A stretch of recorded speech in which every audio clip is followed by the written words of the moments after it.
La première des choses que je dis à ceux qui viennent s'inscrire chez moi, la toute première des choses, chez moi on ne boit pas de thé.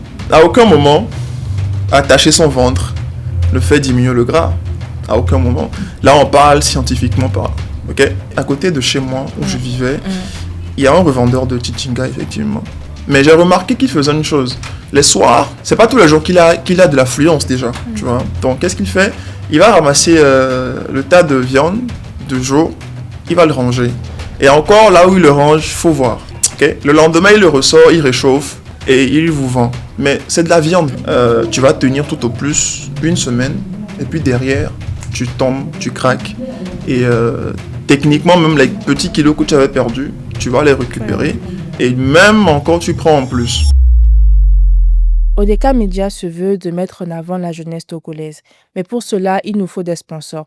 Si vous voulez faire partie de cette aventure, contactez-nous sur le numéro qui s'affiche ici ou bien écrivez-nous sur nos différents réseaux sociaux. Nous serons ravis de faire équipe avec vous pour atteindre cet objectif. Bonjour à tous et bienvenue sur la Channel. Aujourd'hui, on reçoit Miabe Coach ou encore Coach Kevin Cédric Yao. Ensemble, on va démystifier les mythes et en apprendre un peu plus sur le domaine dans lequel il évolue. En attendant, n'oubliez pas de vous abonner à la Channel et de suivre ODK Media sur ces différentes plateformes. Miabe Coach, merci d'avoir accepté notre invitation. Je suis ravi. Avant de commencer, est-ce que tu peux te présenter ? Alors oui, on me connaît sous le pseudo Miabe Coach, mais de nom, je réponds au nom de Yao, aussi Cédric Kevin. Et me présenter, je suis coach sportif, coach fitness. Ok. Comment est-ce que tu t'es lancé dans le fitness ? Alors, l'histoire commence un peu plus loin derrière parce que moi j'ai d'abord fait un parcours de génie civil. Voilà, donc après la licence professionnelle, je venais de soutenir. Et disons que je ne ressentais pas vraiment la flamme pour ce domaine. Je m'étais dit, je ne me vois pas continuer dans un domaine comme ça pour le restant de ma vie. Donc où est-ce qu'il fallait bifurquer sur le coup, je ne savais pas. Je l'ai su très tard, je dirais, dans la foulée, ne sachant pas, j'ai quand même essayé de gagner du temps parce que vu que je venais d'avoir la licence professionnelle, il fallait quand même que je continue en master. Mais pour éviter justement de faire le master et perdre des années de plus, j'ai demandé au daron de m'accorder un petit temps de pause, le temps de me préparer à recommencer le master. Donc je m'étais dit, allez, je prends ne serait-ce qu'un mois pour essayer de me chercher, ne serait-ce que trouver ce dans quoi je veux me relancer. Mais surprise, le daron, il m'a accordé 1 an de pause. Donc je m'étais dit, compte à rebours, il faut que dans les 1 an, je puisse trouver un truc vers lequel bifurquer. Donc, dans la foulée, j'avais commencé aussi des séances en salle. Tu vois que c'est un peu long. J'avais commencé aussi les séances en salle en ce moment-là. C'est là que j'ai fait la rencontre de mon premier coach, celui qui m'a formé. Et plus tard, 3 mois plus tard, pendant que j'étais en plein questionnement, où je me demandais mais dans quoi est-ce que je vais bifurquer, et je vois un post statut qu'il était recherché un coach pour une salle de sport. Pourquoi est-ce que ça m'a intéressé du coup? Pour 2 choses. Primo, j'aurais accès à une salle sans devoir payer. Donc je pourrais bosser en tout temps, quoi. Deuxièmement, je serais rémunéré. Voilà. Donc direct, moi ça m'a parlé et je lui ai écrit, je suis intéressé.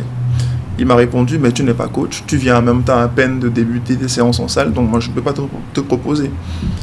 Et je lui ai dit, voilà, tu peux m'apprendre, j'ai essayé de l'amadouer, on a discuté.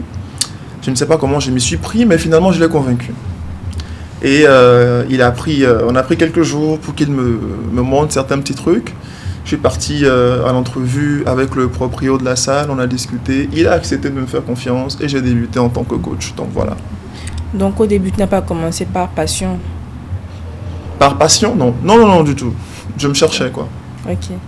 Et est-ce que tu te rappelles de ta toute première séance de coaching? Si. Est-ce que tu peux nous en parler? La toute première séance de coaching, c'était justement avec lui, le proprio. Vu qu'il a voulu tester la marchandise. Je suis venu, je l'ai vu, je suis coach. Il va m'engager, mais avant, il voulait tester d'abord. Mais oui, c'est ça. Donc, on a fait une première séance juste pour qu'il puisse voir. Vu que lui-même il n'est pas trop du milieu et que moi, j'étais un peu sportif quand même, c'était plutôt facile de l'amadouer. Après, côté technique, c'est autre chose. Mais oui, si je laisse le proprio que je tombe sur vraiment un client, le premier client de la salle. Je pense que ça devrait être janvier 2020. Oui, janvier 2020, première séance en salle avec des clients à l'ouverture de la salle justement. Est-ce que c'était particulier? Non, ce n'était pas aussi particulier que ça. Je lui ai juste fait faire des trucs que j'avais l'habitude de faire en séance moi-même. Donc en vrai, c'était pas un truc à retenir. Ok. Et comment est-ce que tu es venu l'idée de proposer des coachings personnalisés individuels? Ok. Alors, j'ai compris très vite que, en fait, pour progresser, tu veux avoir un résultat, que ce soit de l'ordre juste du bien-être ou alors un peu plus profond, c'est-à-dire dessiner un physique, tu vois, sculpter un physique, comme on dit. Tout le monde est différent. Tu vois, ce qui va marcher avec toi ne marchera pas avec l'autre. Donc, dans cette logique, je me suis dit, pour que ça fonctionne, pour qu'il y ait plus de résultats, il faut forcément qu'on puisse adapter le suivi à chacun. Voilà. Est-ce que ça n'a pas été trop compliqué pour toi de t'adapter aux besoins de tes clients et des personnes que tu suivais, toi? Alors non. Compliqué. Faut dire que de base, je suis quelqu'un, je vais pas dire pas sociable, mais je vais dire réservé. Tu vois, je suis quelqu'un de réservé de base. Donc c'était le plus gros défi pour moi. Aller vers les gens, essayer de les emmener à sortir de leur zone de confort, de leur parler, les rassurer, les motiver. Ça, c'était le challenge. Mais j'ai appris, parce qu'il faut dire que j'aime beaucoup lire. Donc oui, j'ai lu plein de livres sur le sujet qui m'ont vraiment débloqué, qui m'ont vraiment aidé. Aussi, il faut dire que j'ai côtoyé pas mal de monde aussi qui je vais dire, m'ont tendu la main, qui m'ont montré aussi comment m'y prendre un tout petit peu. Donc oui, ça va, je me suis adapté très vite. Okay. Comment tu te prépares à une séance de coaching? Qu'est-ce que tu fais en amont avant de commencer avec tes clients? Alors, il faut dire que moi, je suis chrétien. Donc, je fais d'abord une petite prière pour que tout se passe bien, pour avoir l'inspiration, quoi leur dire, comment leur parler, etc. Et en vrai, la majorité de mes séances, je ne les prépare pas. Ok. Je ne les prépare pas. C'est un truc qui vient au pif, comme ça. Je connais chaque exercice. Qu'est-ce que ça travaille? Chaque partie du corps, qu'est-ce que ça travaille? Donc si je te dis aujourd'hui on fait un full body, je sais exactement quel schéma, quel circuit appliquer. Les exercices varient, l'intensité, les séries, les répétitions, tout ça varie. Mais bon, enfin, tant que tu as le schéma directeur, en vrai, moi c'est comme ça que je fonctionne. Voilà. Raconte-nous un peu comment ça se passe du premier contact. Si par exemple moi je t'écris, je te dis ok, j'ai besoin que tu me coaches. Comment est-ce que ça se passe du premier contact jusqu'à la première séance à la salle? Alors primo, on te reçoit à la salle. On va t'envoyer une fiche à remplir. Et sur la fiche, tu mets les informations te concernant. C'est-à-dire si tu as des soucis de santé, si tu as des antécédents de santé, effectivement, maladie ou encore des blessures, donc tu le mentionnes. Ensuite, on prend ton poids, on prend tes mesures, d'accord, tour de taille, tour de bras, etc. Parce qu'on va faire le suivi en fonction de ces chiffres-là. Voilà. Donc une fois que tout ça est pris, on fait une petite discussion, on échange, voilà, pour que je puisse cerner ton état d'esprit, ce qui te pousse réellement à venir nous voir. Est-ce que, comment dire, qu'est-ce que tu veux déjà comme objectif, etc. Donc oui, il y a cette phase qui me permettra exactement de savoir orienter la diète que je vais te proposer et aussi les exercices, les séances que je vais te proposer. Voilà. Donc après ça, oui, on commence les séances. 3 séances par semaine pour chacun et voilà, on avance. Okay. Est-ce que tu as des tarifs spécifiques ou bien ça dépend en fonction de ce que le client, la cliente cherche? Si, il y a des tarifs spécifiques. Qui sont de... Alors, nous avons des formules pour des séances collectives en plein air, voilà, qu'on fait 3 fois par semaine. Ça, c'est à 15 000 actuellement. Nous avons des formules pour des séances individuelles, donc c'est-à-dire le client et le coach, donc en salle, rien que 2. Cette formule est sur 2 volets. Il y a la partie où, en plus de te faire suivre en salle, tu as aussi le suivi diète qui accompagne. Là, c'est à 75 000. D'accord. Mais sans le suivi diète, rien que les séances en salle, c'est 50 000. 50 000. En dehors de ça, on a les séances à domicile qui sont à 100 000. Comment dire? Les séances en ligne, pareil, à 100 000. Ok. Et comment est-ce que tu gères les... Bon, parce que d'un point de vue personnel, je pense que c'est aussi général. Au début, quand tu commences, tu es motivé, tu te dis, bon, je vais commencer, je vais perdre du poids, peut-être prendre ton muscle pour certains. Et comment est-ce que tu gères avec la démotivation, le manque d'envie de tes clients, personnellement? Alors, démotivation, manque d'envie. Disons que moi, j'aime beaucoup un certain volet de mon travail, c'est la partie motivation. Tu vois. J'essaie, tu vois, à peu près de cerner le contour de ce par quoi les clients ils passent. Parce que des fois, c'est un souci au boulot, c'est des soucis à la maison. C'est ce qui est sûr, le stress vient sous différentes formes. Donc, il faut le cerner. Pour moi, il faut le cerner. Et puis, essayer de faire comprendre à l'autre que ce n'est pas une fin en soi, tu vois. Non seulement ce n'est pas une fin en soi, mais le sport, c'est pour moi le moyen par lequel on peut libérer ce stress-là, tu vois. Pour moi, c'est le moyen le plus safe, d'ailleurs. Donc, moi, je vais essayer de te faire comprendre ça, mais il faut se trouver en séance avec moi pour pouvoir comprendre ce que je dis. Quels sont tes principes non négociables, ce que tu exiges dans une séance de coaching? La rigueur.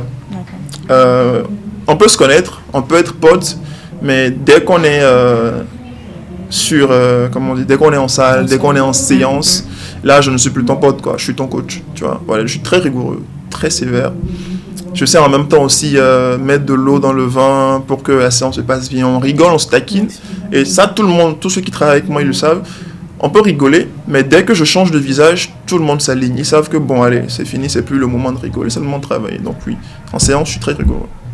Est-ce que tu as déjà dû refuser des clients ou bien juste arrêter une séance de coaching parce que peut-être que ça ne se passait pas bien avec la personne en face? Oui.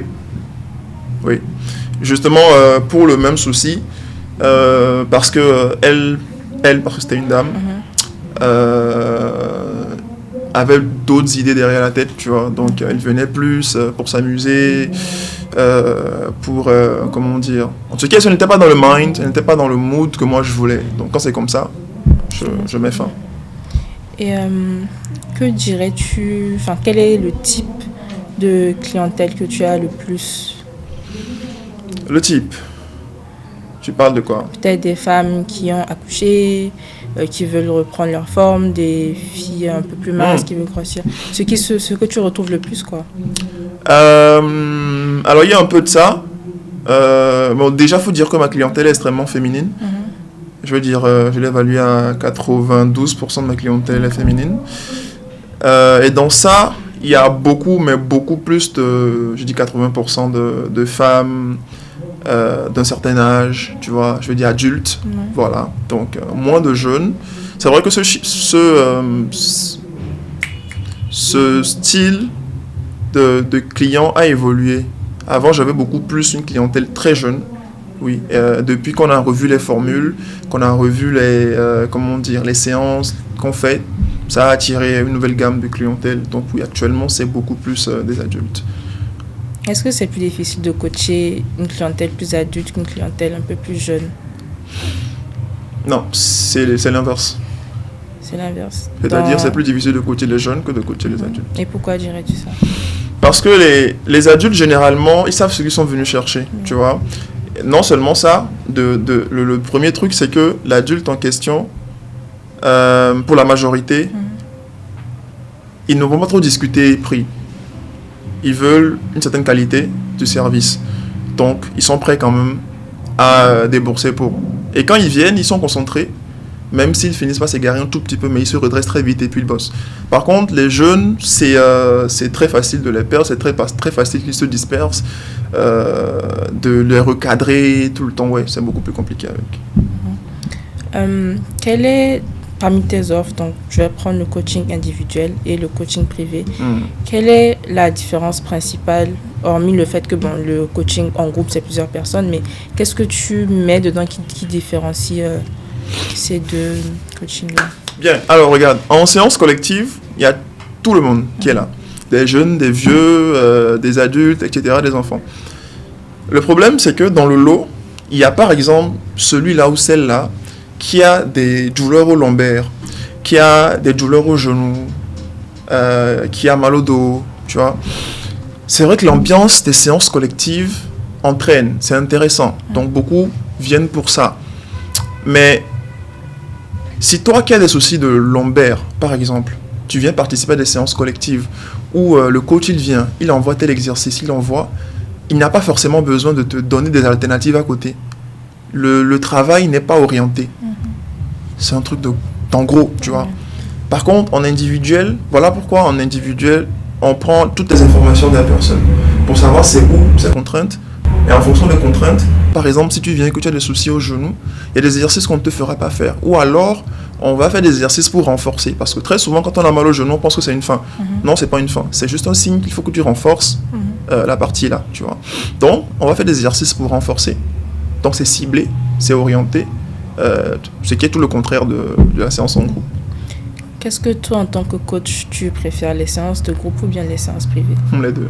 Les deux, il n'y a pas de... Oui, j'aime l'ambiance, j'aime l'énergie qui se dégage quand on est ensemble. Okay. J'aime beaucoup, c'est même pour ça que j'aime très souvent organiser des événements sportifs pour rassembler des gens. Même très souvent on le fait gratuit. J'aime l'énergie là, mais j'aime aussi beaucoup les séances individuelles. C'est le moment où tu es uniquement avec la cliente ou le client. Et tu peux lui parler, elle va t'écouter, elle te comprend, mais tu lui dis des trucs qui sont propres à elle, tu vois, voilà. Ok. Tu es aussi très actif sur les réseaux, TikTok, Instagram. J'essaye. Non. Comment est-ce que tu t'organises niveau création de contenu entre les séances de coaching? Comment est-ce que te viennent les idées? Raconte-nous un peu. Alors, déjà, pour me lancer sur les réseaux, ça a été compliqué. Pourquoi? Parce que j'avais TikTok depuis longtemps et je postais rien que des vidéos de moi en séance, des exercices de moi, rien que ça. Mais par après, j'ai eu pas mal de connaissances, d'amis qui m'ont conseillé, m'ont orienté, m'ont dit mais si tu te lances dessus, ça va vraiment permettre à ce que tu aies beaucoup de visibilité. Vu que tu aimes vraiment ce que tu fais, ce serait quand même bien que ça rentabilise tout ça. Et partant de là, j'ai essayé, j'ai pris même des CM par moment. Donc après avoir travaillé avec les CM, j'ai essayé de voir comment est-ce qu'ils faisaient, tu vois, et j'ai gardé un petit peu de là. Mais aussi, il faut dire que je suis autodidacte de base. Donc, j'aime beaucoup apprendre par moi-même. Donc, je vais checker, je vais aller sur Internet, je vais lancer sur YouTube. Pour progresser sur tel réseau, il faut faire quoi? Il faut faire ci, je vais checker de gauche à droite. Et trouver des idées, puis venir, essayer d'appliquer. Maintenant, oui, c'est vrai que c'est pas évident entre les séances de faire des montages. Mais bon, je crois que l'habitude est une seconde nature. Au départ, c'était compliqué. Mais maintenant, dès que j'ai un petit temps libre, toujours quand je suis en séance, je fais filmer. Toujours. Et en dehors des séances aussi, je vais essayer de trouver des sujets desquels discuter, tourner, monter, publier. Bon, voilà. Comment tu fais pour trouver les sujets dont tu parles dans les vidéos? Il y a beaucoup de choses que beaucoup ne comprennent pas dans le fitness, sur la nutrition. J'ai fini par comprendre en discutant avec plein de clients, tu vois. Par exemple, quand on parle de déficit calorique, il y a beaucoup qui ne savent pas ce que c'est. Il y a beaucoup qui ne savent pas qu'en matière de perte de poids, par exemple, il ne s'agit pas de manger des salades à longueur de journée. Tu vois un peu ce genre de choses? Oui, bien sûr. Voilà, c'est un peu tout ce qu'on teste. J'ai vu beaucoup été ignorants sur plein de sujets dans le domaine. Donc oui, les sujets sont là. Il y en a plein. Est-ce que tu dirais que te lancer, être actif sur les réseaux, t'a aidé à mieux convertir les potentiels clients en clients? Beaucoup même. Et sur lequel de tes réseaux tu dirais que tu gagnes le plus en TikTok. TikTok. Je suis beaucoup plus actif sur TikTok d'ailleurs. Ok. Quelle est toi ta routine personnelle fitness et nutrition? Routine, fitness, nutrition. Bon, alors, moi, je fais ceci. De lundi à vendredi, carré sur la nutrition. Ok. Et le week-end, free. Je calcule pas. Je sors. Si je veux sortir, je bois. Si je veux boire, je mange. Si je veux manger. Mais de lundi à vendredi, c'est carré. Par exemple, lundi, le matin. Généralement, j'ai pas trop le temps de prendre le petit déjeuner avant d'aller en séance, puisque je commence très tôt. Donc, ce n'est qu'après ma séance du matin, mes coachings du matin, dès que je rentre, moi je vais me faire quoi? Des œufs. Généralement, je prends 6 œufs. 6 œufs accompagnés de flocons d'avoine, ou alors des céréales, mais beaucoup plus de flocons d'avoine, lait, et puis des œufs. Flocons d'avoine, yaourt, et puis des œufs. Ça, c'est mon petit déjeuner. Au déjeuner, je vais prendre un truc plutôt équilibré, style riz, légumes. Légumes, quand je dis légumes, c'est peut-être boma et autres en passant. Voilà, donc avec protéines. Le soir, je vais me faire un dîner, c'est tout. Hein. Je n'exagère pas. Des fois, je peux même prendre un repas dans la journée. Tout dépend de la phase. Si je suis plus en prise de masse, ou si je suis en maintien, ou si je veux sécher. Tout dépend, je convertis. Et niveau sport, quelle est toi ta routine? Généralement, vu que je coach beaucoup, je n'ai pas trop de temps pour travailler moi-même. Mais ce qui est sûr, il y a le mardi et jeudi, plus le dimanche. Que je me réserve pour moi-même mes séances. Donc en type de routine, j'ai une séance full body dans la semaine, une séance pour faire le bas du corps, legs, une séance cardio, voilà. On a parlé de nutrition et on entend beaucoup de personnes dire qu'il ne faut pas manger le soir. Est-ce que c'est vrai ou bien on peut quand même manger le soir mais après on rattrape la séance sportive? Ne pas manger le soir, c'est un faux problème parce que justement, je venais de le dire, pourquoi il y a beaucoup de sujets déjà. Déficit calorique, ça veut dire quoi? Par jour, tu as un total calorique à atteindre. Supposons que le tien, c'est 2000. Ok? Si tu consommes pour 2200, tu as un excédent. C'est clair. Donc, tu stockes. Pour quelqu'un qui veut perdre, il faut juste qu'il soit à 1900 ou 1800. Mais très souvent, vu qu'on veut aller vite, qu'est-ce qu'on fait? On va se priver de nourriture. Ou alors, on va trop réduire l'apport. Donc, ce qui fait qu'au lieu de consommer pour 2000, ils vont se retrouver avec des plats autour de 1000 ou encore même 500 calories pour certains. Ça fait que très vite, derrière, tu vas avoir faim, tu vas devoir remanger, tu vas finir par craquer parce que tu ne peux pas tenir le rythme là longtemps. Tu vois. Donc, encore une fois, si tu comprends le calcul du déficit calorique, tu peux manger un petit déjeuner, tu peux manger un déjeuner, tu peux manger même au dîner. Et tu vas rester encore en déficit calorique. Donc, ne pas manger le soir, ça n'a rien à voir. Est-ce que si on veut perdre du poids, est-ce qu'on peut manger aïmolou le matin, par exemple? Tu peux. Et le soir aussi? Tu peux. Est-ce qu'on peut manger... Enfin, en tout cas, notre cuisine africaine, elle est justement consistante. C'est ça que moi, je défends.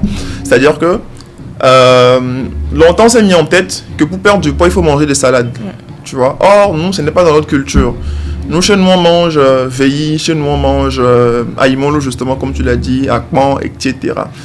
Alors, le problème, le hic, c'est juste la composition du plat. Le plat, très généralement, fait quoi? Tu remplis, c'est du riz, tu te sers le riz, tu remplis le plat, tu mets la sauce dessus. Et généralement, la sauce, il n'y a pas trop de légumes dedans. Voilà, et on complète la partie protéines. Sauf que, dans ce format, tu as le riz qui peut faire like 60% du plat, quoi.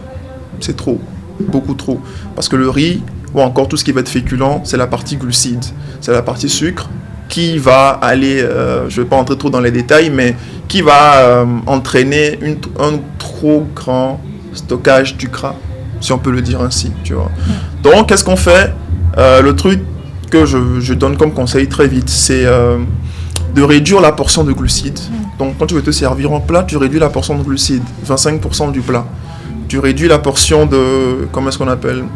Tu augmentes la portion de légumes à 50% du plat. Et ce qui reste, tu complètes avec les protéines. Dépendamment de si tu es en prise de masse. Si tu es en prise de masse, par contre, là, tu augmentes aussi la portion de protéines. Bon, voilà. Est-ce qu'il y a des aliments que tu déconseillerais à quelqu'un qui veut perdre du poids? Déconseiller totalement, non. Je dis, par exemple, si la personne aime manger du chocolat et que je lui dis ne mange pas de chocolat parce qu'il y a du sucre, j'ai pas réglé le problème. Parce que il peut se priver sur une journée, 2 journées, 3, une semaine, il va craquer. Tu vois? Donc lui dire non, ne le fais pas, c'est le meilleur moyen pour qu'il craque et qu'il recommence à manger de plus belle. Donc, explique-lui exactement sur quelle portion il doit s'arrêter. Ça veut dire que tu as le droit d'en manger, mais pas en excès. Voilà. Quels sont les mythes sur la nutrition que tu as le plus entendu jusqu'ici? Je viens de citer un, manger le soir fait grossir. D'autres mythes. Ici, au Togo, on te dit que si tu veux perdre du poids, il faut arrêter de manger la pâte. Voilà. Quoi encore? Là, tout de suite, ça me vient pas. Mais sinon, il y en a plein, comme en vrai.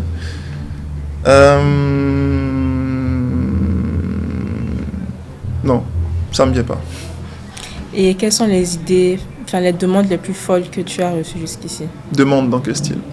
Quelqu'un qui vient te dire, ok, moi je veux avoir des fesses, des hanches, comme ok, ça, le ok. ventre plat, Ok. des trucs du genre quoi. Alors, généralement, c'est du côté... bon, les deux côtés d'ailleurs. Du côté des femmes, le truc qui revient le plus... Alors, coach, moi, j'aime bien ma forme, hein, j'aime mes courbes. Mais moi, tout ce qui me reste, c'est le ventre. Là, avec cible, fais comme tu veux, débrouille-toi. Mais je ne veux pas perdre mes hanches, je ne veux pas perdre mes fesses, je veux juste perdre du ventre, tu vois. Ce qui n'est pas possible, parce qu'on ne cible pas la perte de gras. Voilà. À part ça, il y a les hommes. Il y a les hommes qui veulent, comment dire, se muscler, ok, et qui oublient que, en fait, c'est un équilibre qu'il faut trouver. Tu te muscles, certes, mais il faut travailler aussi le cardio, travailler l'agilité, travailler la souplesse, etc. C'est en tout. Donc bon, voilà, en gros. Ok. Récemment, j'ai vu un de tes TikTok, tu parlais, je sais pas si c'est un ancien ou bien un récent, mais tu parlais de l'asthme et des gens qui disaient que, ok, si moi je suis asthmatique, je ne peux pas faire du sport, etc. Comment est-ce que toi tu arrives à gérer toutes ces conditions médicales là qui peuvent freiner un potentiel client à peut-être évoluer dans toute chose, moi je dis, il faut comprendre la cause. Tu vois, moi du moment... C'est pour ça que moi, dans mes séances, je mets beaucoup d'emphase sur la compréhension de ce qu'on fait, sur la connaissance. Donc, je vais passer, la moitié du temps de mon coaching à te parler, à t'expliquer le pourquoi du comment, tu vois. Et pour le cas de l'asthme, par exemple, justement, il y a beaucoup qui se bloquent. Beaucoup de parents, dès que l'enfant a connu les premières crises, ils vont se dire « Ah, comme c'est une activité physique, sportive qui lui a donné ça, autant qu'elle n'en fasse pas. » Et pourtant, c'est l'erreur. Tu l'exposes parce que tu ne sais pas, tout peut arriver. Une débandade peut se produire dans la rue, elle se met à courir, bam, elle tombe. Tu fais quoi? Tu l'as exposé. Donc, plutôt qu'on a peur, quand l'enfant est asthmatique, a été diagnostiqué, bien, il faut très vite le mettre au sport. Mais le sport se fait de façon progressive. Il faut l'adapter. Et progressivement, tu vas voir que elle se renforce, le cardio se renforce et petit à petit, ces crises-là disparaissent. Donc, dans le style, tout ce qui est médical, je vais déjà demander l'avis du médecin. Tu vois, on est coach, on comprend le corps, l'anatomie et tout ça, mais ça ne veut pas dire qu'on est médecin. Donc, oui, dans toute chose, on peut le pousser même très loin, te demander un bilan. Si je sais que c'est compliqué, il y a des trucs que je ne comprends pas, je peux demander, va faire un bilan de santé, et puis tu reviens. Donc avec le bilan, là maintenant c'est un peu plus clair, on sait qu'est-ce qui ne va pas, et puis comment adapter le coaching à la personne. Il y a un autre de tes TikTok qui a fait parler, où tu parlais de Chichinga. Ok. Est-ce que toi-même tu as arrêté d'en manger? Comment t'es venue l'idée autour de ce truc? Bon, ok. Tu sais, l'idée, je rentrais un soir chez moi et à côté de chez moi où je vivais, il y a un revendeur de Chichinga, effectivement. Mais j'ai remarqué qu'il faisait une chose. Les soirs, c'est pas tous les jours qu'il a de l'affluence déjà, tu vois. Donc, qu'est-ce qu'il fait? Il va ramasser le tas de viande de jour, il va le ranger. Et encore, là où il le range, il faut voir. Okay? Le lendemain, il le ressort, il réchauffe et il vous vend. Ça veut dire quoi? Si la même viande là, ça n'a pas été consommé aujourd'hui, il va le ressortir demain, il va chauffer. Si ça n'est pas consommé, il met encore, il ressort le lendemain, ainsi de suite en fait. Mais c'est de la viande en fait. La viande, je ne sais pas si vous savez, mais ça périt très vite. Voilà. Donc il faut faire très attention à ça. Donc c'est dans ce style que moi je donnais des conseils. Je ne dis pas que je n'en prends plus. Alors j'en prends très rarement d'ailleurs. Très rarement. Mais oui, j'en prends. Mais ça ne veut pas dire que je vais prendre sur une base régulière. Est-ce qu'il y a un autre de tes TikTok que tu as fait et tu ne pensais pas que ça allait prendre de l'ampleur, mais qui finalement a pris de l'ampleur? Beaucoup, pas mal même. Même celui de Aïmolu, duquel j'avais parlé, oui, je m'attendais pas à ce que ça prenne autant. Mais apparemment, ça a touché le propre du Togolais, comme c'est un plat national. À part ça, À part ça, je ne saurais dire. Hein. Il y a pas mal quand même qui ont pris, alors que je ne m'y attendais pas, oui. Ok. Et quels sont les commentaires ou les demandes les plus irréalistes que tu reçois dans tes commentaires? Irréaliste. Je veux perdre 20 kilos en une semaine, je veux perdre 15 kilos en 3 jours. J'ai un mariage dans 1 mois, il faut que je dégraisse, il faut que mon ventre tombe, que je fais quelque chose. Est-ce que c'est des demandes que tu as aussi dans la vraie vie? C'est-à-dire? Je veux perdre 20 kilos. Oui, en bien une sûr. semaine. C'est des gens qui viennent te voir comme ça directement. Ok. Qu'est-ce qui, selon toi, te différencie des autres coachs? Alors, qu'est-ce qui me différencie des autres coachs? Alors, moi, il faut dire que je suis très pédagogue. Ok? Je ne dis pas que les autres coachs ne le sont pas. En vrai, cette question-là, je pense que c'est plus à mes clients qu'il faudrait les poser. Mais bon, en gros, je peux dire que moi, je mise beaucoup plus sur la pédagogie. Je préfère te faire comprendre parce que je me dis, si tu comprends, il y a des erreurs que tu ne vas pas faire. On n'a plus besoin de rester derrière toi, de jouer le soldat derrière toi pour que tu fasses tel ou tel, parce que tu as compris toi-même. Donc oui, je mise beaucoup plus sur la pédagogie que les exercices. Je me dis, en ville, il y a plein de coachs et ils sont bons. Ils connaissent leur métier. Ils savent quel exercice te donner pour te renforcer telle ou telle partie du corps. Ils maîtrisent. Mais derrière la transmission, tu vois, c'est un peu comme un enseignant. À l'école, il y avait cet enseignant-là, forcément, tu as connu un dont tu n'aimais peut-être pas rater le cours. Parce qu'il t'explique bien, il est drôle en même temps. Voilà, ça c'est un mode de transmission. Parce que pendant que tu fais rire l'auditoire, tu es en train quand même de faire passer ton message, tu détends l'atmosphère. Tout le monde ne sait pas faire ça. Donc de la même façon, il y aura des coachs par exemple qui sont, ils maîtrisent ce qu'ils font, mais ils ne savent pas transmettre. Donc tu peux travailler avec les coachs en question sur 6 mois, sur 1 an et plus.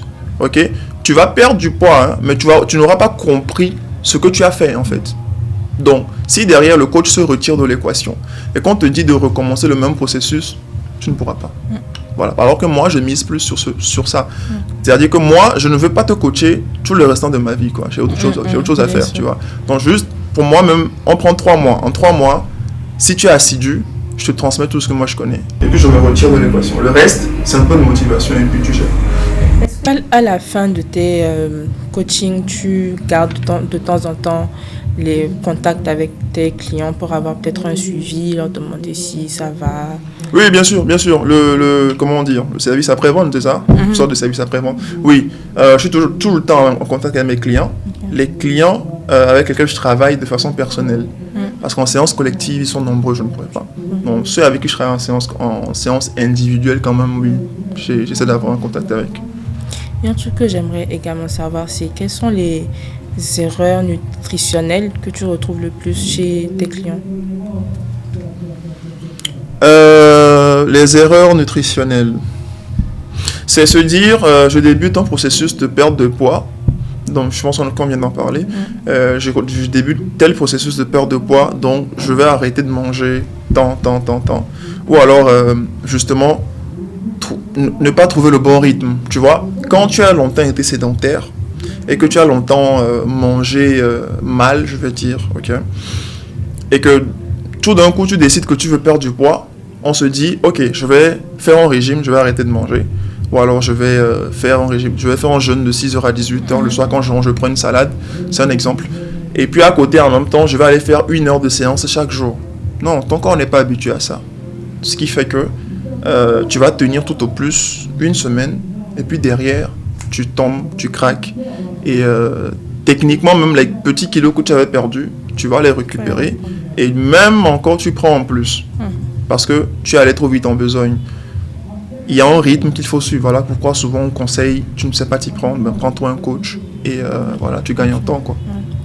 Si tu devais façonner ton ou ta cliente idéale, comment est-ce que toi tu la vises? Tu sais, il y a un truc qu'on dit souvent.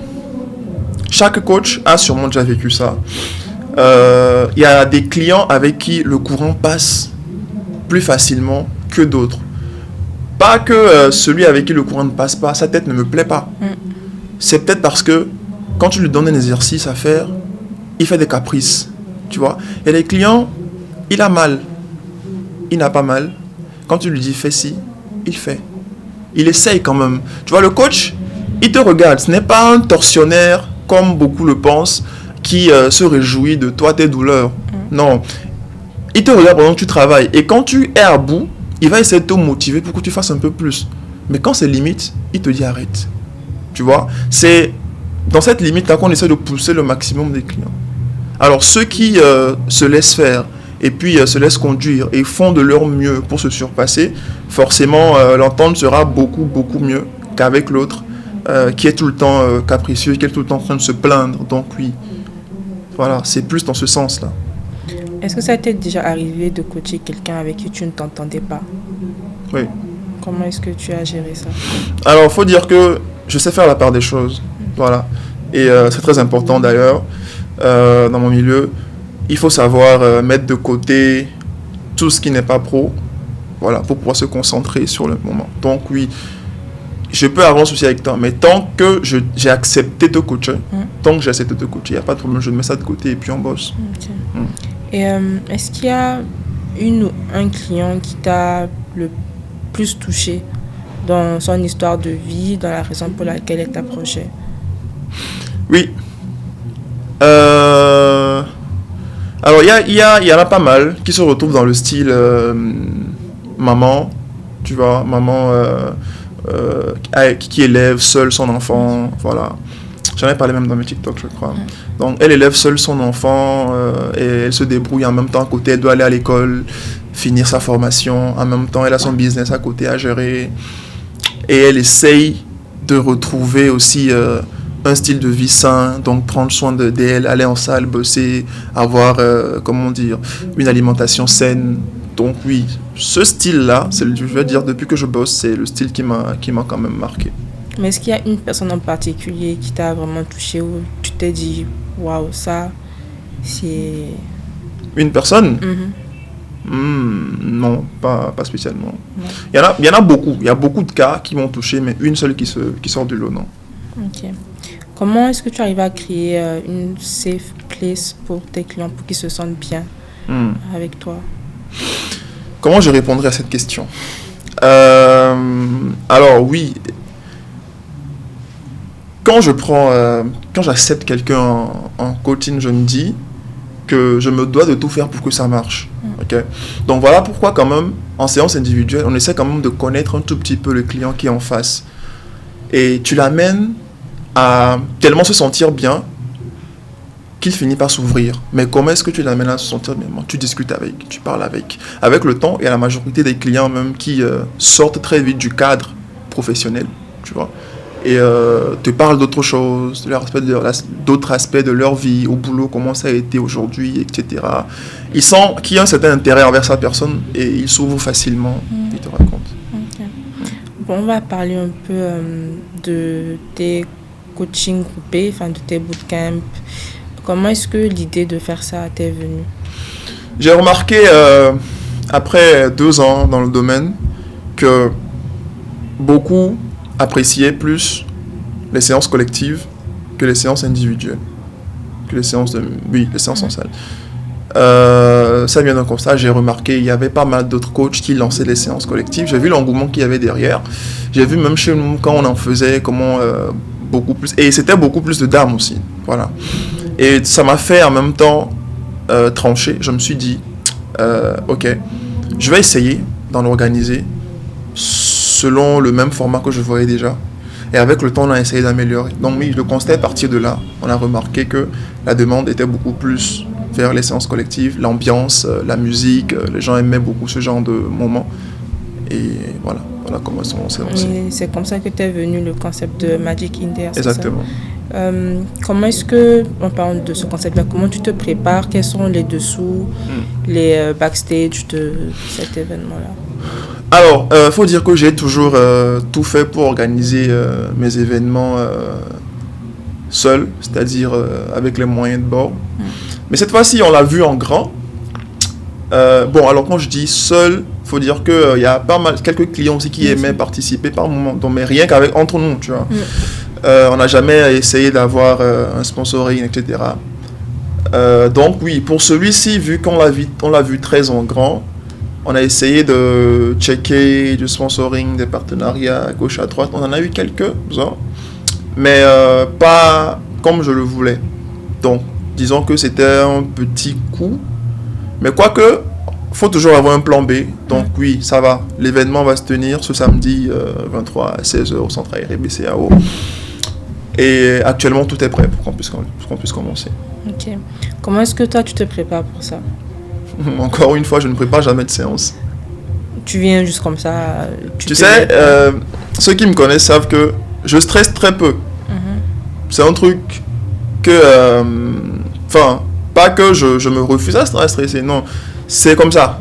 Je stresse très peu. Je sais ce que je vais venir faire. Je sais, comment dire, j'ai déjà briefé les coachs qui vont intervenir.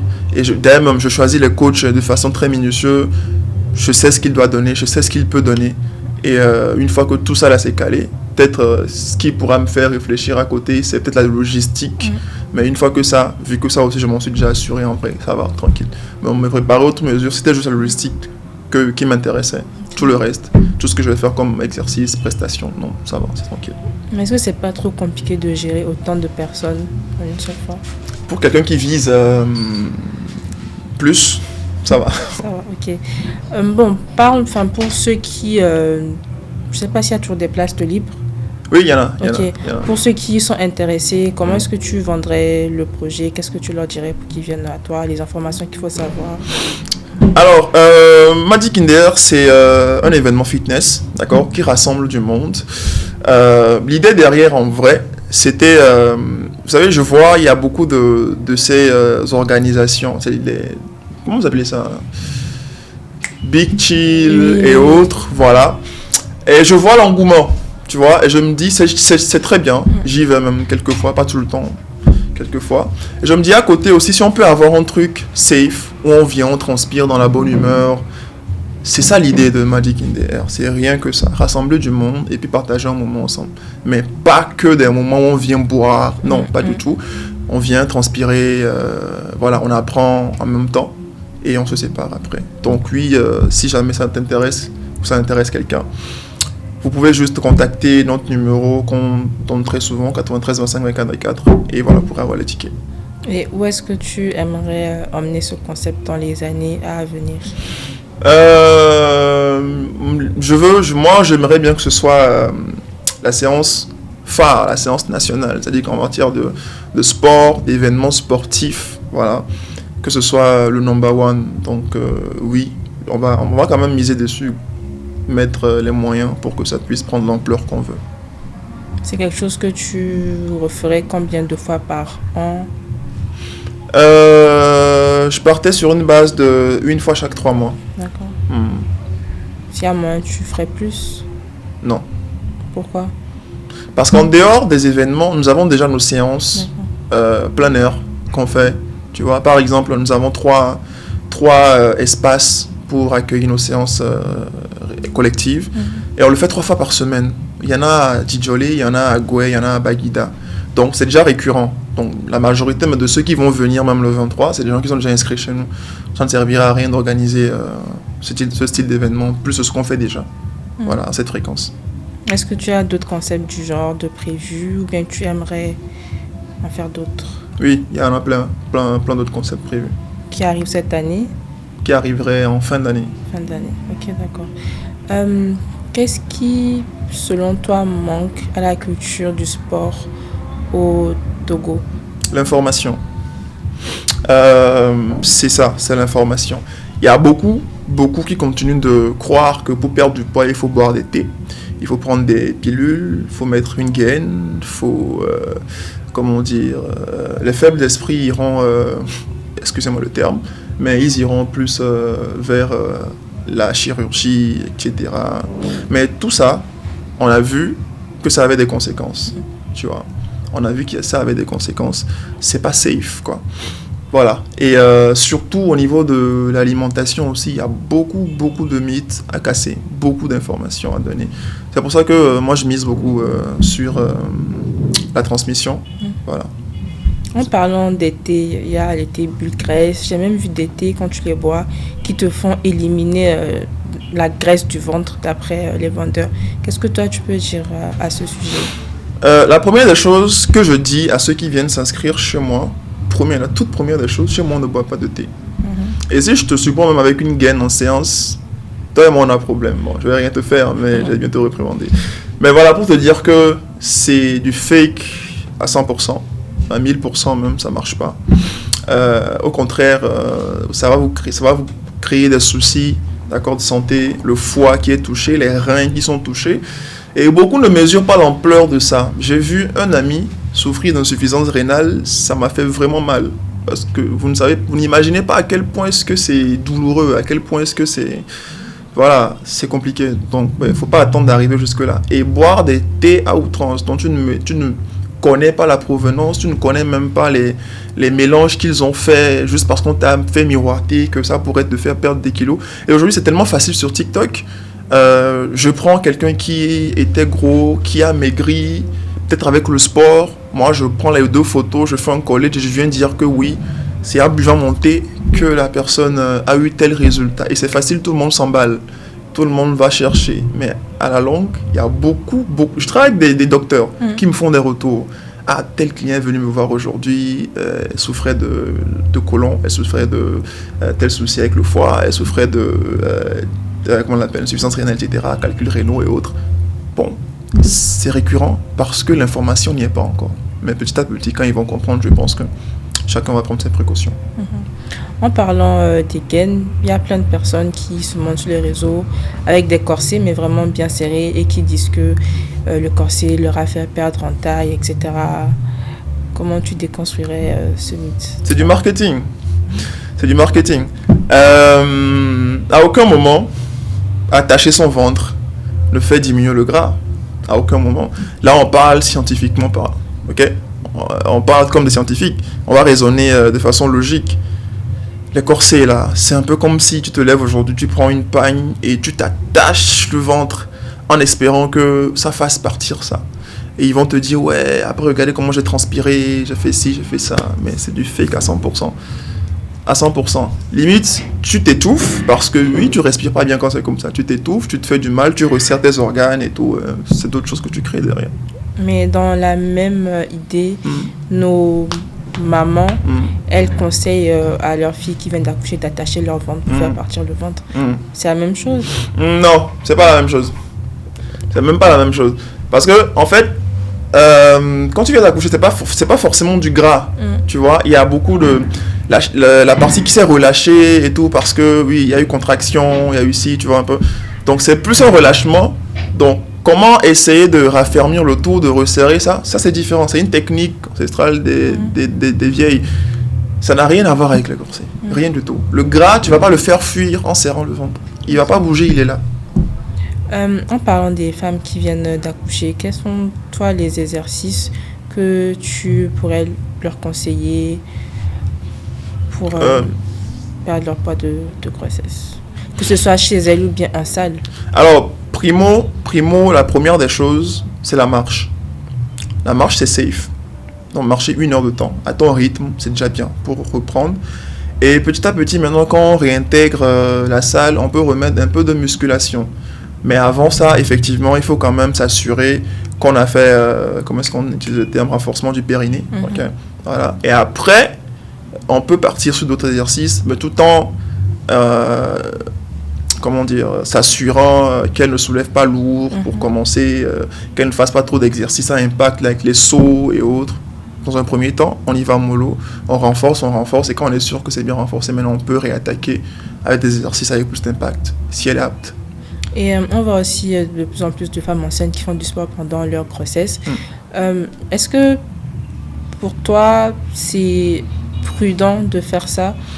En fait, si comment dire, la femme enceinte, d'accord, est suivie par un médecin qui s'y connaît, le médecin lui dira fais des exercices, tu vois, et puis tout dépend de la phase, voilà. Mais ils lui diront toujours fais des exercices, ça favorise aussi, comment est-ce qu'on dit ça, c'est ça. Donc, on te dira toujours fais des exercices, mais si la personne se connaît, mais la majorité de nos docteurs ici, ce que j'ai remarqué, dès que le client ou la cliente tombe enceinte, on lui dit net, arrête de faire des exercices pour préserver ton enfant. Et je pense aussi que certains docteurs ou médecins donnent ce conseil pour éviter des problèmes. C'est pas tous les coachs qui savent s'y prendre avec les femmes enceintes. Voilà. Donc, comme ils ne maîtrisent pas le coach avec qui tu travailles, ils vont directement dire à la femme, eh bien, n'y va pas. Attends de finir cette phase d'abord. Est-ce que toi, ça t'arrive de travailler avec des femmes enceintes? Ça m'est déjà arrivé, j'en ai déjà eu 3. Mais en vrai, j'en prends pas encore. Là, je me prépare sur une formation beaucoup plus, spécifique, d'accord, sur le domaine exactement, pour avoir plus de notions dessus. Voilà. Ok. Qu'est-ce qui, selon toi, tu as rajouté peut-être à ta routine ou l'élément qui, pour toi, t'a fait gagner le plus de temps et d'efficacité dans ce que tu proposes aujourd'hui? Alors, ce qui m'a fait gagner du temps, c'est de m'entourer d'une équipe. Alors, il faut dire que je fonctionnais solo jusqu'en fin d'année dernière. Voilà. Mais j'ai vu un coup l'affluence, un coup les clients arriver de partout. Donc seul je ne pouvais plus, donc j'ai dû m'entourer d'une bonne équipe, mon graphiste, des coachs qui vont me seconder sur les différents espaces de séance, en salle, etc. Donc ouais, mon équipe. Ok. Où est-ce que toi tu te vois dans quelques années, disons déjà à court terme l'année prochaine et peut-être à long terme sur 5 ans? À court terme, l'année prochaine, j'ai un projet actuellement que j'ai déjà commencé à mettre sur place, d'ouvrir les mêmes séances collectives comme on fait ici à Cotonou, à côté. Et c'est déjà de les lancer. D'ici la fin d'année, on devra avoir lancé ça. Donc on va les multiplier comme on fait dans les différentes villes phares de Cotonou, les quartiers bien animés où il y a du monde. Et pareil dans d'autres pays de la sous-région, quoi, s'élargir. Mais surtout vraiment, déjà même pour ceux qui sont ici, réussir à toucher de plus en plus de monde. Et pour moi, c'est les désinformer de ce qu'ils avaient déjà appris, tu vois. Les mauvaises informations qu'ils avaient sur la nutrition, sur les exercices, etc. Les motiver, leur faire comprendre pourquoi est-ce qu'il faut primordialement qu'ils puissent s'y mettre. Donc oui, c'est déjà toucher de plus en plus de monde, tant ici que dans la sous-région. Okay. Quelque chose que je voulais aussi savoir, comment est-ce que tu te formes pour proposer les meilleurs services à tes clients? Formation dans quel sens? Est-ce que tu suis des formations formelles, professionnelles, oui. Ou bien professionnelles. Et comme je viens de le dire même justement, quand je remarque que moi je veux me lancer dans un certain, par exemple avec les femmes enceintes, forcément je vais aller me faire former auprès de professionnels, à avoir une accréditation, un diplôme pour être sûr que, allez, je suis calé dedans. Voilà. Ok. Et professionnellement parlant, comment est-ce que tu aimerais améliorer ton business? Qu'est-ce qui, selon toi, te manque aujourd'hui pour te dire, ok, je vais être là? Une meilleure organisation, en tout cas. Oui. C'est-à-dire que je veux arriver à ce niveau où je délègue totalement la gestion de mes réseaux sociaux. Parce que ça me bouffe un temps fou, quand même, faut le dire. Comme on vient de le dire, filmer, monter, poster, s'assurer de trouver des sujets, etc. Ça prend un temps fou. Donc oui, ce côté, je veux arriver à vraiment m'en dissocier, en tout cas le plus possible. Donc oui, m'entourer encore d'une meilleure équipe côté com. À part ça, si ce problème est réglé, je pense que le plus grand sera fait. Est-ce que dans l'environnement dans lequel on évolue tous, il y a quelque chose qui, toi, pourrait te bloquer pour atteindre tes objectifs? Ralentir, oui. Quand tu dis environnement dans lequel on vit, c'est ici, c'est ça? Oui. Oui, clairement. Par exemple, pour quelqu'un qui, dans ma clientèle, elle vient beaucoup de TikTok. 60% de ma clientèle vient de TikTok, tu vois. Donc, supposons que la connexion ne passe pas bien, c'est clair qu'on est ralenti. Et je pense qu'il y a beaucoup aujourd'hui qui se retrouvent dans le cas. Donc, oui, un truc qui va me ralentir, c'est vraiment ce côté. Pour le reste, moi, je me dis qu'il n'y a rien d'insurmontable. Donc, tant qu'il y a un problème, il y aura forcément une solution. Je me démène à trouver la solution. Ok. Quel conseil donnerais-tu à quelqu'un qui vient te voir et te dit « Ok, coach, j'aimerais me reprendre en main, j'aimerais perdre du poids, prendre de la masse musculaire ». Qu'est-ce que tu conseillerais à ce genre de personnes-là? Prendre de la masse, tu as dit? Prendre ou perdre? Prendre ou perdre du gras, quoi. Maigrir, mieux se muscler. Bon, ok, de toute façon, dans les deux cas, c'est exercice et puis alimentation. Pour quelqu'un qui veut prendre de la masse, bon, c'est pas sorcier, il faut que tu te mettes en excédent calorique. Alors évidemment, tous les calories ne se valent pas, il faut savoir faire la part des choses, savoir composer ses plats, il faut toujours s'assurer d'avoir beaucoup de verre dans son assiette. Quand je dis verre, c'est... les légumes. Voilà. Donc, aussi, pour celui qui veut prendre de la masse, il doit beaucoup miser sur les protéines. Ça, c'est dardard, il faut qu'il le fasse. Et à côté, il va bosser très dur. L'autre qui veut perdre du poids, pareil, il va bosser très dur. Ou alors, c'est un choix. Tu vois, par exemple, tu peux te dire, je me donne 6 mois pour atteindre tel objectif. Et donc, sur cette période-là, tu bosses comme un beau diable. Okay? Ou alors, tu te dis, moi, je veux que ce soit plus une routine. Donc, quand c'est dans ce sens-là, tu ne pourchasses pas un truc dans le temps. Donc, vas-y à ton rythme. Tu peux te dire, voilà, moi, je fais juste la marche chaque soir. Tu vas fondre, tu vas perdre des kilos. Peut-être lentement, mais pour moi, c'est le meilleur moyen de réussir justement sa perte de poids. Tous ceux qui se sont précipités à dire, moi, je veux perdre tel nombre de kilos en 3 mois, qui ont réussi, la majorité, en tout cas plus de 50%, ont récupéré leurs kilos derrière parce qu'en 3 mois, ils n'ont pas eu le temps de comprendre le process. Et donc, ils n'ont pas su ce qu'ils faisaient. Ils ont perdu, certes, mais ils vont récupérer derrière. Bon, le moyen le plus safe, comprends d'abord ton corps, comprends les signaux qu'il t'envoie. Par exemple, il y a beaucoup qui vont adorer le lait sans savoir qu'ils sont intolérants au lactose, tu vois. Chaque fois que tu bois du lait, tu as des remontées, tu as des gaz, tu as ci, tu as ça. Mais c'est des signes que le corps t'envoie pour te dire que tel et tel truc ne te vend pas. Voilà, mais beaucoup ne le savent pas. Donc, être attentif, être à l'écoute de son corps et comprendre les bases de la nutrition et bosser. Ok. Et quelle est l'idée reçue dont cette personne-là devrait se débarrasser complètement? L'idée reçue, c'est... pour celui qui est en perte de poids, par exemple. Que l'idée reçue, je reçois très souvent. Il y a beaucoup qui pensent que c'est génétique. Par exemple, celui il est gros, dans ma famille, il y a tout le monde qui est rond de nature. Donc, oui, même si tu perds du poids aujourd'hui, demain tu vas récupérer. C'est ce qu'on dit la majorité du temps. Mais c'est faux, c'est archi faux. Voilà. Il n'y a pas d'autre chose qui me vient là tout de suite, côté idée reçue. Est-ce que pour le futur, tu penses créer des programmes digitaux?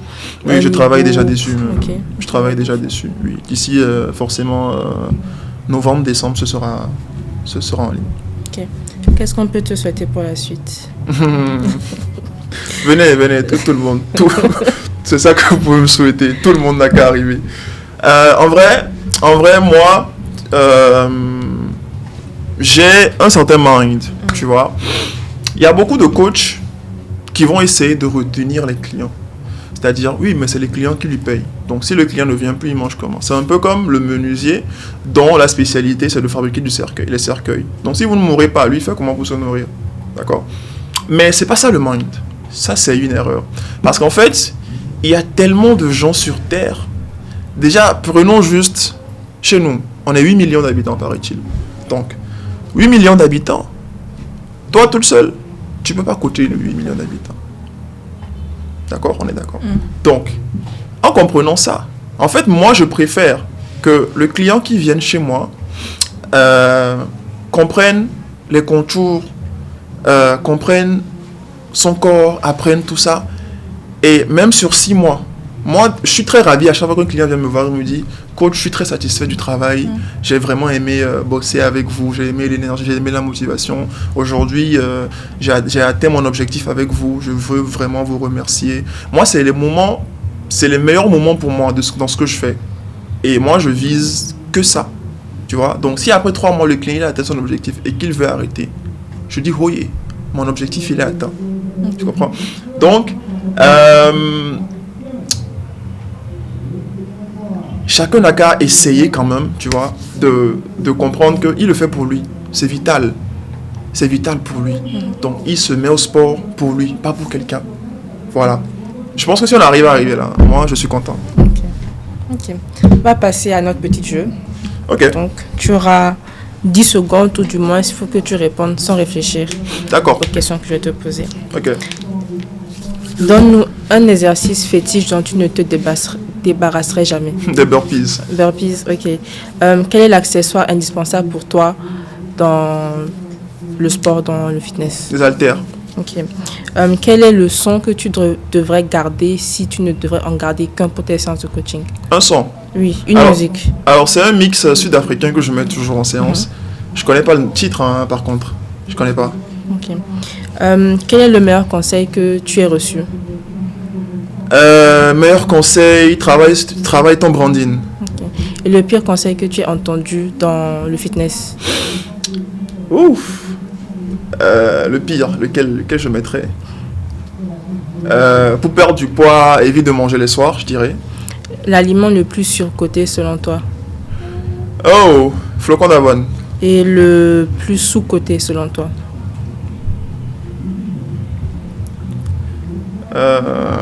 Sous-côté. J'ai épuisé les 10 secondes. Oui. Ok, si tu devrais garder un seul aliment jusqu'à la fin, ce serait quoi? Un seul aliment jusqu'à la fin. Un seul. Moi, personnellement, je dirais poulet. J'adore le poulet. Ok, et si tu devrais en supprimer un, définitivement? Je dirais le sucre. Ok. Quel est, selon toi, le créateur fitness qu'il faut suivre? Le créateur fitness qu'il faut suivre. Moi. Ok, merci beaucoup pour ce moment passé avec nous. C'était un plaisir. Que tu as apprécié. Merci. Okay. J'espère que vous avez passé un bon moment en notre compagnie. N'oubliez pas de vous abonner à la Haut Channel et au réseau de ODK Media. Ciao, ciao.